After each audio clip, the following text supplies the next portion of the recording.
Hey guys, I'm Marlee Russell and I'm a real estate agent based out of Roanoke, Virginia.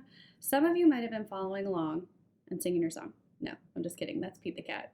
But some of you might have been following along and seen the teaser that I kind of said last week on a reel I did of a topic that I feel is super important right now in today's market.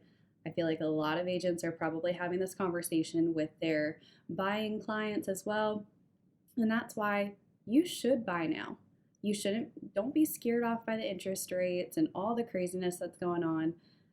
It's still a good time to buy. And I have a couple opinions as to why I think that is and some information to kind of back that up. First things first, I kind of wanted to go over how are interest rates even determined? Because I know whenever I was going through the process to buy my first home, I had no idea what I was doing. I didn't really know and understand. Okay, I kind of understood there was a house, a deposit that you had to put down. You wrote an offer, you paid a ton of money, and hopefully you got it. But there's a lot more to it. There's the EMD, there's different contingencies that you can include or take out of your offer. Craziness can happen. Usually it doesn't, but it can. So there's just a ton of stuff. And I want to start this off and say and explain what interest rates are, how they are actually determined, and I'm also going to put a link in the summary below so then you can actually read from industry professionals the breakdown of this in full detail instead of just kind of the high level that I'm going to give you. So, first things first, you're hearing that the Fed is going to do this and the Fed is raising rates and they're planning on doing it again and they've already done it this much. The Fed the Fed, who I'm talking about, the Federal Reserve, they don't actually determine what that rate is going to be. They're not going to say, all right, it's going to be 8.2% for this year. No, that's not how it works. The Fed actually is setting those rates for short term. So think about credit cards. That's more so what they're setting. They do have an impact though on the actual mortgage rate. They just don't specifically determine it. Mortgage rates are more so lumped in with securities and mortgage bonds.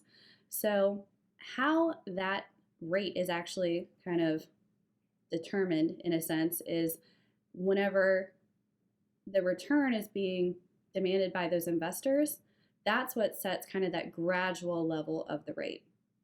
Now, moving on to two other factors that kind of help determine what those rates are: the economy and inflation. And we're all hearing about that too. So the economy, I was actually kind of surprised to learn this because I don't think I would have necessarily thought that it would have an inverse reaction. What that means is if the economy is doing well and you have good news in the economy, it's actually not that great for mortgage rates. So it's kind of like bad news for mortgage rates. But if you have bad news for the economy, you actually have pretty good news for mortgage rates. So read up on that if you want to know a little bit more in that link below. Now, the inflation piece. This is where whenever inflation rises too quickly, the lenders have to kind of go in and adjust and account for a weakening purchase power. On top of that, they also do have origination fees and lender fees and all that craziness because it is a business too. They have to make money. So it just kind of makes that all kind of comes together. Now, the final piece that really helps determine your specific interest rate is your financial profile. And what that all kind of is comprised of is your credit score and also your DTI, your debt to income ratio. There's probably some other things that go in there, but those are the two big things that kind of help determine that.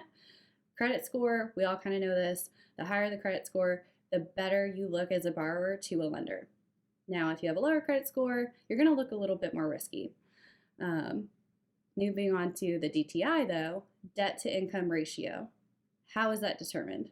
Basically, the lender looks at your monthly expenses and your debt monthly, and then compares it to your gross monthly income.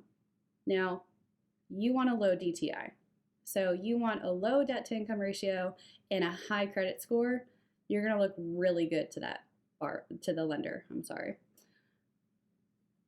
All of that is what actually comes into play whenever it's determining what your specific mortgage interest rate is. So don't immediately just think, oh my God, rates are raising because the Fed is doing this and blah, blah, blah. No, it might not, it's going to affect you, but it might not have as big of an impact as you think it will. Now, moving on to the reasons why I think you should buy. And I feel super strongly about this, especially this first opinion and reason as to why I think that you should still be considering buying if you're going through that process or you're thinking about it. You're going to have a ton less of competition. Like, I know in Roanoke down here in this market, April, May, it was craziness. It was still people giving their right arm, their firstborn child, say that 10 times fast, and paying significantly over, taking out contingencies, all this craziness. And you also still were fighting against 5 to 7 other offers. So it was nuts. We're not in that market anymore. So now with everyone saying, oh my God, rates are going up, those folks are going to hold back, wait until they go down, and that's less competition. On top of that, you're going to have other people that are hoping that, okay, I'm just going to wait until it miraculously crashes and I get 50% off. That's also not going to happen. That's not projected to happen anyway. There's other parameters set in place that it's not going to be like the 07-08 housing market crash. Also, what comes into play with that too, supply and demand. We still have a low supply. So that also kind of helps level that out. And a lot of the industry professionals are not projecting that we're going to have a market crash either, but I'll try to pull some information for you on that too at a later date. So you're going to have way less competition. You're going to have those two groups of people out. You're still probably going to run into multiple offer scenarios, but it's not going to be you're fighting with every single person. You're going to be fighting with a couple. The next piece that I think you should really factor in is, say there's always a risk, but say rates continue to increase. You're going to kick yourself for missing out on that $300,000, say that also 10 times fast, $300,000 house at a 5.5% rate. And in a year from now, that $300,000 house could be at $350,000 and it could be at 6.5 or 7% rate. So that alone, you want to be able to get the house at a cheaper value too. So you come in, buy the house for a little bit cheaper. You might not have a great rate, but if the opposite happens and rates actually start to trend to go down, you can just refinance. And you don't have to worry about the price on the property going up as well as the interest rates possibly going up. So you kind of got to weigh your pros and cons there. There's always a risk in everything. You got to weigh it of, are you going to be really upset if you miss out on this house because the interest rate is a little bit higher of what you want and you could have just refinanced? Or are you going to be okay if you missed out on that and you're okay paying $50,000 more next year and possibly a higher rate? You got to decide that. But it'd be easier to buy now at a lower price point and then just refinance later. Going back to my first reason of less competition, this also gives you a ton of more buying power. Ton of more. You don't have to give everything to them. You can ask for more being the buyer. You have the power to say, you know what, I'm not going to come in at full ask. And I want to ask for closing costs. And I'm going to keep the home inspection contingency in there. I'm going to keep appraisal in there. You can ask for those things because there's not as much competition and people knocking on the door saying, hey, I want your house. You don't have a line down the block. Some houses you might, in some markets you might, but at least from what I've seen in Roanoke, it hasn't been that way. I've seen a couple, which I was a little surprised with, but also there's different reasons as to why that is. That was also a one-story ranch that appeals to a lot of buyers, especially an older demographic, whenever they're looking for one-story living in a great location. So that kind of makes sense. And you're going to have those things that pop up, that you're going to have the multiple scenarios. But for the most part, it's slowed a smidge. Still on the seller's favor, but buyers, it's not a bad market for you at all. And if you have that agent on your side that is saying, hey, what is the interest on your house like right now? Are you getting a ton of showings? Have you already had some offers? Do you have offers coming?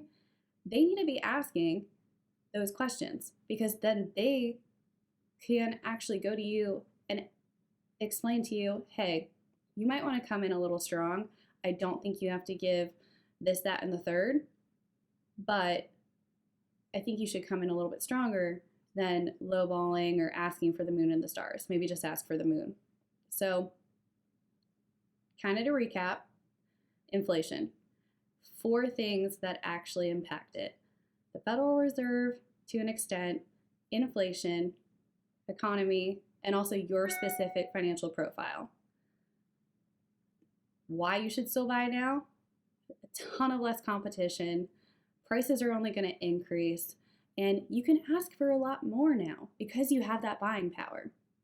But that's just kind of what I think.